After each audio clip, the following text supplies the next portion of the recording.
दहेज खा दिए बोला कि मरा गेल बे जल्दी चली जल्दी चली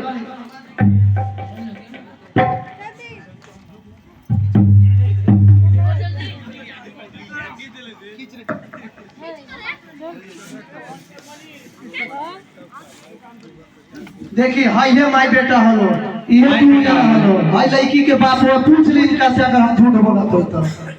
का नाम है इनका? शंकर नाम है पूछ ली इनका से शंकर। हाँ साहब का भइल अरे रामचंद्र सिंह भी हमरा बेटी के जरा के मार देला हां इनको हम जेल में पकड़ के ले जाते हैं। अरे सिपाही जी हमनी के कुछ नहीं कीजा कइले वो तो अपने से आग लग गइल एकरा के मन कोटा के भी अरे नहीं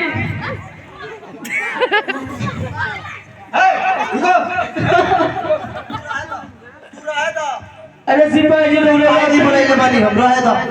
चलो इनको हम जेल में बंद करते हैं उठा के हमारा कावा खिलाते खिलाई